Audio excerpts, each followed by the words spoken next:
Hello students, कैसे हो आप सब। उम्मीद करता हूँ आप सब अच्छे होंगे बेटा। देखो, आज हम यूनिट अपनी स्टार्ट कर रहे हैं नेक्स्ट थर्ड यूनिट। और थर्ड यूनिट में जो पोर्शन बेटा आपका डिलीट हुआ है, मैं एक बार उसको बता देता हूँ आपका कौन कौन सा पोर्शन डिलीट हुआ है।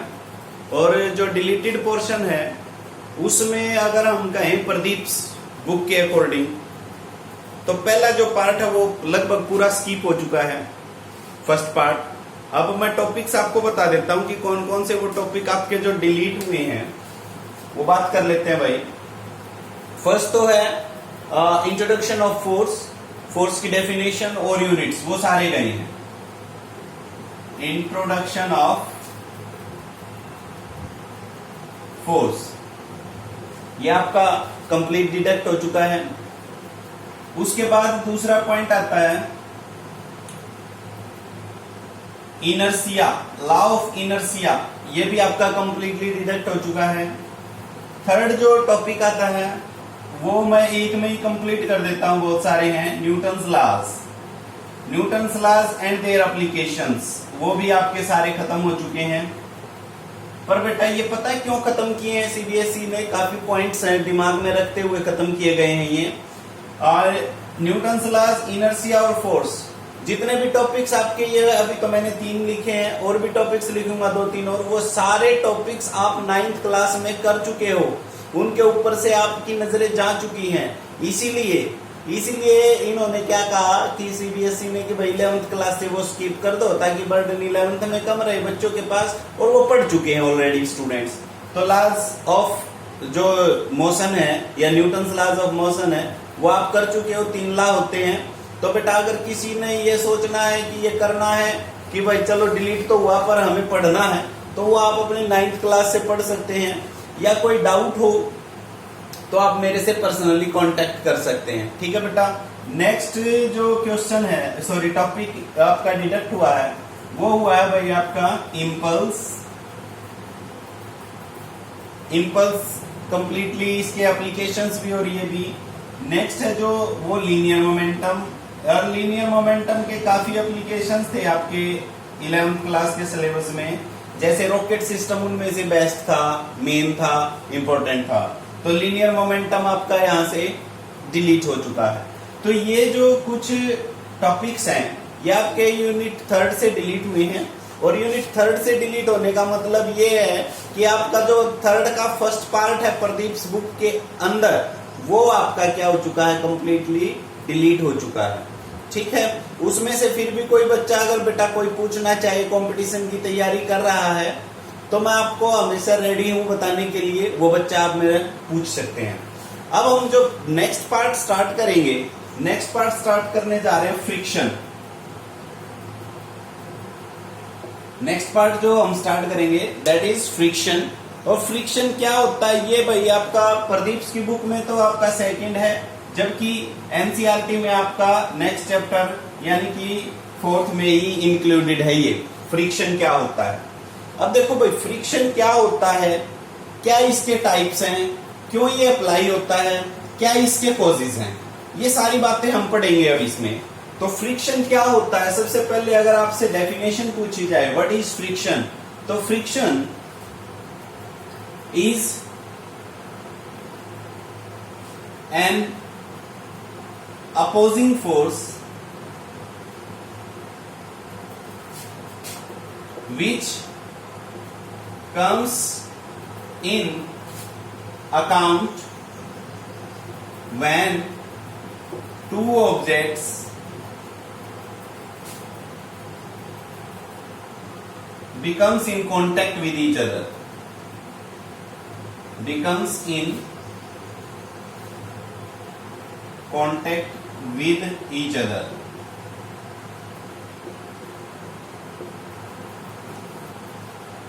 This is the opposing force which comes account when two objects becomes in contact with each other. अब जैसे भाई contact with each other means, सबसे पहला एग्जांपल मैं आपको इंट्रोड्यूस करवाना चाहता हूं। जैसे जो ये आपका व्हाइट बोर्ड है, व्हाइट बोर्ड के ऊपर बेटा मैं मार्कर को क्या कर रहा हूं, मूव करवा रहा हूं। मार्कर जब मूव कर रहा है तो मार्कर की मोशन और जो सरफेस है बोर्ड की, इन दोनों के बीच में क्या एक्ट हो रहा है? फ्रिक्शन। क्या एक्ट हो रहा है? फ्रिक्शन। अब जैसे कोई ऑब्जेक्ट रखी हुई है किसी दूसरी ऑब्जेक्ट के ऊपर, तब भी हम कहेंगे उनके बीच में क्या है? फ्रिक्शन। चल रही है तब भी क्या है? फ्रिक्शन। फ्रिक्शन के बहुत सारे एग्जांपल आपके सामने जनरल डे लाइफ में आपके सामने आते हैं। पहला कौन सा है कि भाई जो हम अपने व्हीकल चलाते हैं, तो व्हीकल्स के जो टायर्स होते हैं वो ग्राउंड के साथ क्या होते हैं? घिसते हैं, फ्रिक्शन होता है। दूसरा भाई हमारी जो पैरों में पहनने वाली चप्पल होती हैं, जूते होते हैं, वो घिसते हैं। तीसरा भाई हमारे जो कपड़े होते हैं वो भी घिस जाते हैं बॉडी के ऊपर, क्योंकि बार बार हम यूज करते हैं, तो उनका भी जो पहले नए होते हैं और फिर वो काफी 2-3 साल के बाद देखते हैं तो वो काफी पतले, यानी कि उनके अंदर फ्रिक्शन हो चुका होता है। तो ऐसे ही आप बहुत सारे एग्जाम्पल बेटा देख सकते हो अपनी जनरल डे लाइफ में कि फ्रिक्शन कहाँ होता है। अब कई बार बच्चे क्या पॉइंट करते हैं कि सर आपने ये कहा कि कोई एक ऑब्जेक्ट है जो दूसरी ऑब्जेक्ट के अगर ऊपर ही रखी है तो भी क्या हम कहेंगे? फ्रिक्शन है। हाँ बेटा, वो वहां पे भी फ्रिक्शन है, रखी हुई है तो भी फ्रिक्शन है, मोशन में होती है तो फ्रिक्शन डेफिनेटली होता ही है, वो तो आपकी नजरों के सामने आ भी जाता है। क्लियर होगी? तो इसका मतलब कोई ऑब्जेक्ट दूसरी ऑब्जेक्ट के जब कांटेक्ट में आ जाती है तभी हम कहेंगे कि भाई फ्रिक्शन है, जो वो आपका एक्शन में आ चुका है। ये बात क्लियर होगी? अच्छा, ये तो हो गया फ्रिक्शन। अब फ्रिक्शन के बेटा मैं टाइप्स बता देता हूं। फ्रिक्शन के जनरली मैं 2 टाइप में डिवाइड आउट कर लेता हूं इसको। एक तो एक्सटर्नल फ्रिक्शन और दूसरा होता है internal friction.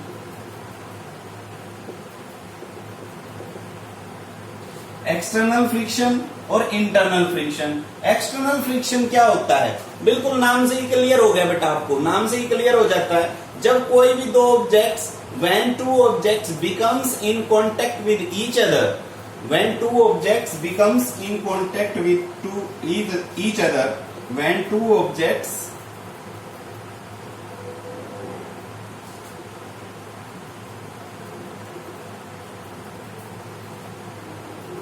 with each other, then the friction between them is external friction. Example आप बहुत सारे दे सकते हो बेटा, बहुत सारे दे सकते हो आप एग्जाम्पल, जैसे अभी मैंने बताया अभी है। इंटरनल फ्रिक्शन क्या होता है? ये इंटरनल फ्रिक्शन मेनली मैं बता देता हूं बेटा। इंटरनल फ्रिक्शन मेनली फ्लूइड्स के बीच में लगता है। अब फ्लूइड्स क्या होते हैं सुन लो। फ्लूइड्स होते हैं which can flow means liquid भी हो सकते हैं और गैसेस भी हो सकती हैं। लिक्विड भी हो सकते हैं और गैसेस भी हो सकती हैं। तो इंटरनल फ्रिक्शन का मेनली आप फोकस रखोगे कि ये किसके बीच में एक्ट करता है? फ्लूइड्स के बीच में। तो when the friction act between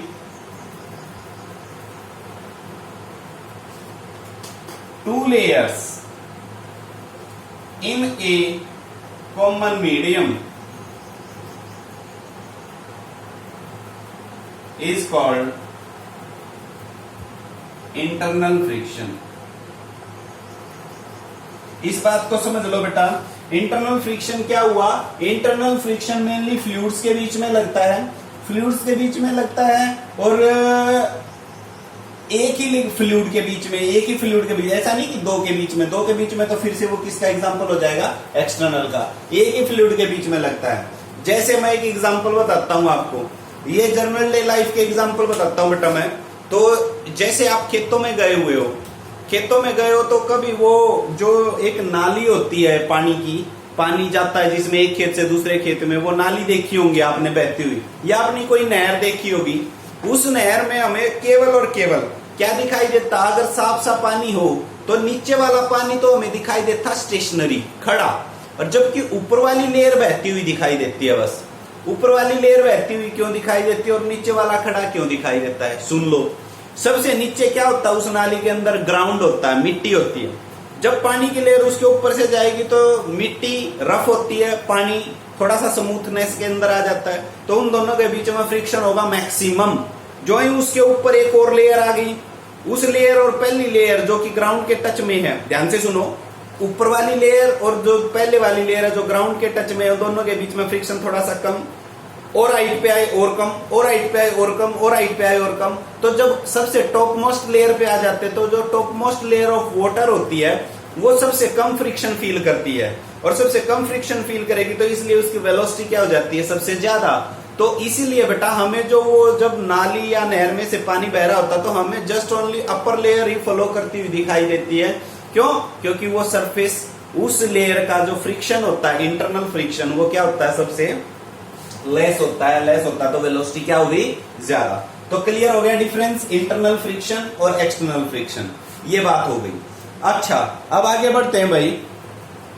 motion के ऊपर जब कोई ऑब्जेक्ट मूव कर रही होती है, खड़ी हुई होती है, तो उसके बेस पे भी हम फर्दर एक्सटर्नल फ्रिक्शन को डिवाइड करते 3 टाइप में।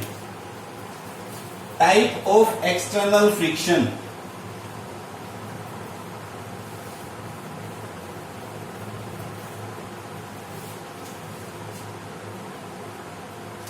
Type of external friction.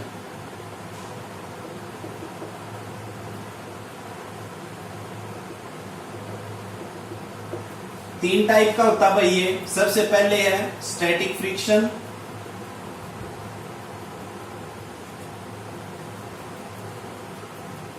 Limiting friction,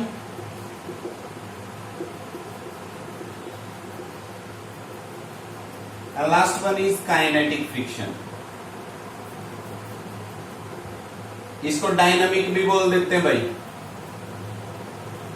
dynamic भी बोला जाता है। स्टैटिक फ्रिक्शन, लिमिटिंग फ्रिक्शन, और थर्ड वन क्या हो गया, काइनेटिक फ्रिक्शन। ये किसके टाइप हो गए हैं, ये एक्सटर्नल फ्रिक्शन के। तो एक्सटर्नल फ्रिक्शन 3 टाइप का हो गया, स्टैटिक फ्रिक्शन, लिमिटिंग फ्रिक्शन और काइनेटिक फ्रिक्शन। सो सुन लो बेटा, ये जो टाइप हमने डिवाइड किए हैं, ये टाइप किए हैं ऑब्जेक्ट की पोजीशन के ऊपर। अब ऑब्जेक्ट की पोजीशन के ऊपर कैसे, जैसे आ जाओ,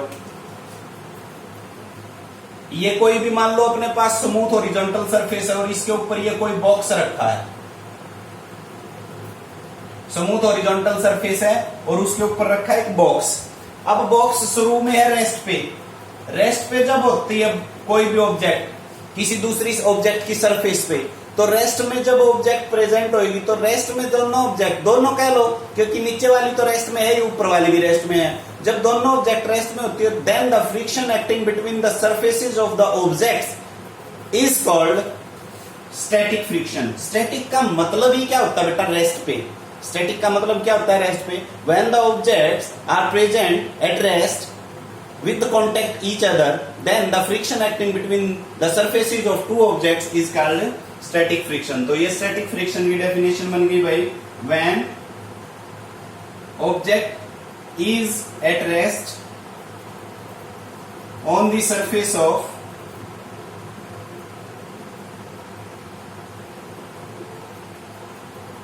then the friction acting between them is called static friction।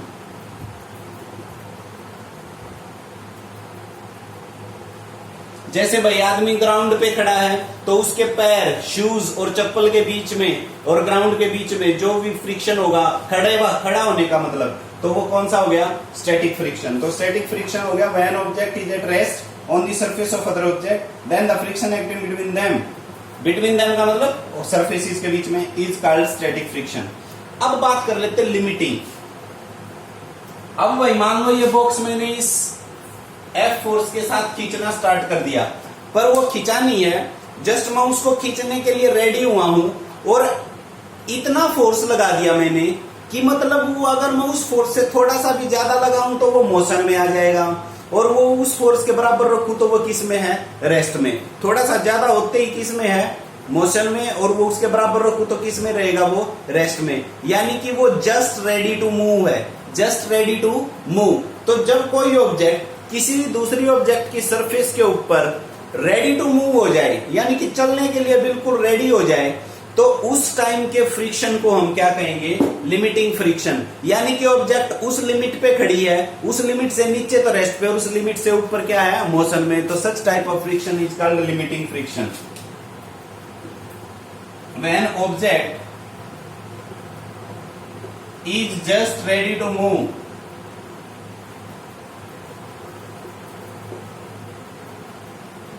on the surface of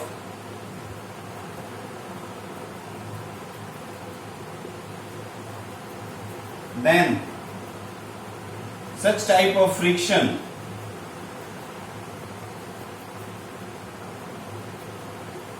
is called limiting friction.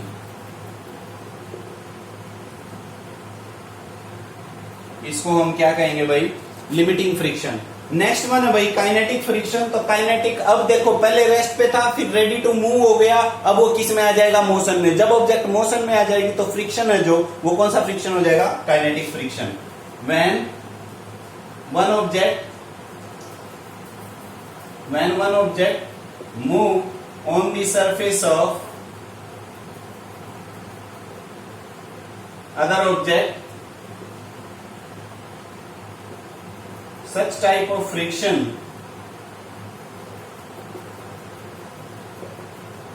is called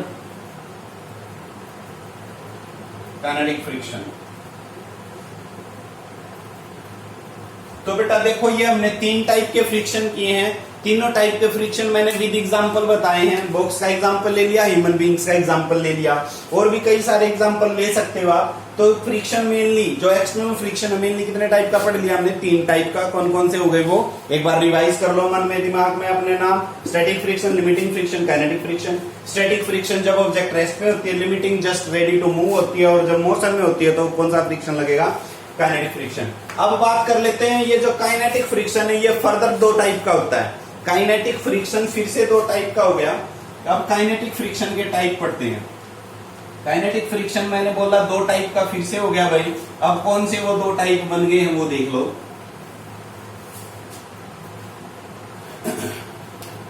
kinetic friction. Kinetic friction 2 type का हो गया. वो कौन कौन से हैं? पहला है भाई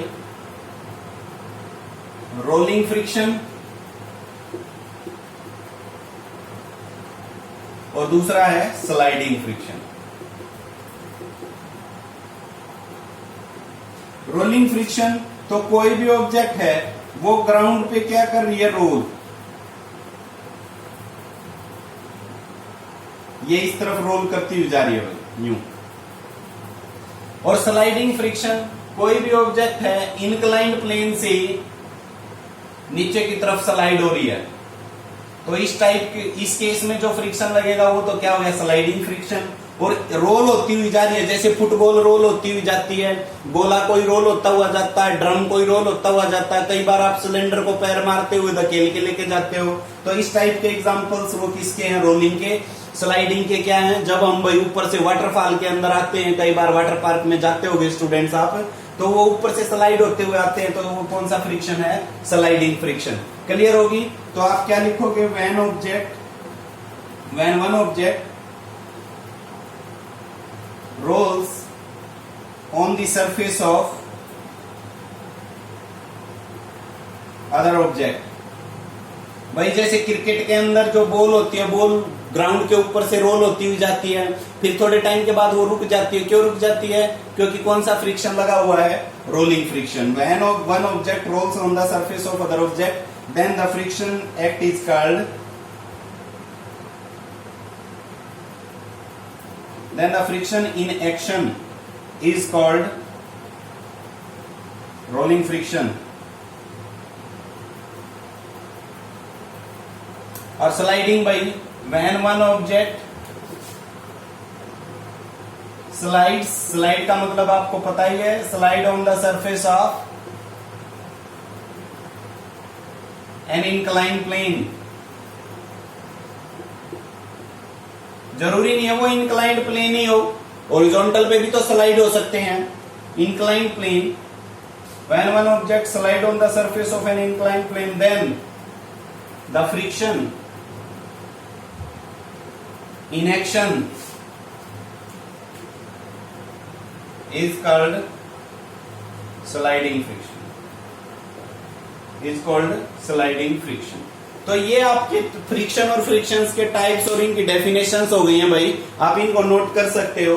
मैं एक आपको सिंपली समझने के लिए एक ग्राफ सा बना सकते हैं, आप पिक्चर बना सकते हैं नेमिंग की. जैसे मैं ये बना देता हूं आपको बिल्कुल लास्ट में। फ्रिक्शन, फ्रिक्शन में ये कितने टाइप का हो गया? 2 टाइप का। कौन कौन सा भाई?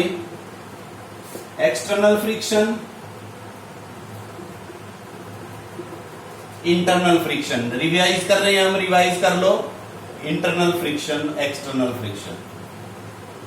फिर एक्सटर्नल फ्रिक्शन आपका फर्दर कितने टाइप का हो गया? 3 टाइप का। कौन कौन सा पढ़ा भाई हमने 3 टाइप में? ये हो गया आपका पहले तो स्टैटिक फ्रिक्शन,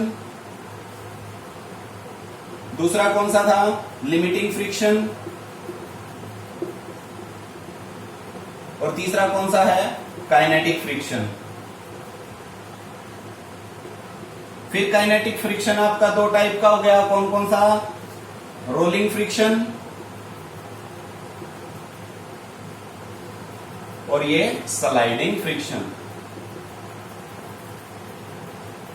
तो बेटा इस यूनिट में, सॉरी इस वीडियो में हमने ये पॉइंट्स पढ़े हैं, और इन पॉइंट्स को आप, ये मैंने डाटा बना दिया आपके सामने, इन डेफिनेशंस को पढ़ो, अच्छे से याद करो। ठीक है बेटा, इसके बाद हम नेक्स्ट इसके अंदर और थोड़ा सा डीप चलते हैं चैप्टर के अंदर नेक्स्ट वीडियो में। Thank you, have a nice day.